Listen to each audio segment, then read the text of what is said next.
জগন্নাথ দেবের দর্শন করতে এলাম।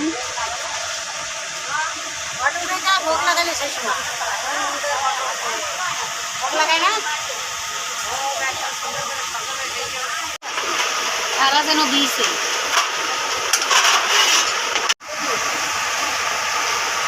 মাসি কি বানাচ্ছেন? মাসি পুরি কি বানাচ্ছেন? পুরি বানাচ্ছি না। ও খুব সুন্দর, জগন্নাথের তো পুরি অনেক পছন্দ। দেখুন জগন্নাথের ভক্তরা কি কি করছে। এই যে আমাদের দিদিমা, রাধে রাধে দিদিমা, জয় জগন্নাথ। কি বানাচ্ছেন আজকে জগন্নাথের জন্য? পানি রান্না হলো, ডাল রান্না হলো, ভাজি, তিনশের মধ্যে ভাজি রান্না হলো, হ্যাঁ পায়েস রান্না হচ্ছে। খুব ভালো। জগন্নাথের আর কলা রান্না করছি, পোলাও ভাত। কলা রান্না করছে। আজকে তো আমরা প্রসাদ পাবো, তাই না? যখন সবাই সবাই আসবো। ঠিক আছে, জগন্নাথের যদি কৃপা হয়। জগন্নাথের মাসিরা দিচ্ছে। জগন্নাথের মাসিরা দিচ্ছে আজকে। দেখি জগন্নাথের যদি কৃপা হয়। এত ভিড় হয় এইখানে, ঠাকুর জানেন। এই দেখুন জগন্নাথের জন্য দিয়ে পোলাও ভাত হচ্ছে। এই যে মাসিরা, কই মাসিরা, এই দেখেন, এদিকে একটু দেখেন। মাসি রাধে রাধে। এই দেখুন আমাদের মাসিমা রান্না করছে। ওই যে আর একজন মাসি, রাধে রাধে। সবাই রান্নাতে ব্যস্ত আছেন। তো কলাও দিচ্ছে জগন্নাথকে, রান্নায় ব্যস্ত। সবাই ব্যস্ত আছেন। একটু পরে কীর্তন শুরু হবে। মাসি রাধে রাধে। রাধে রাধে রাধে মাসি। আপনি কি রান্না করবেন জগন্নাথের জন্য? সব কিছু রান্না করবেন।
Hare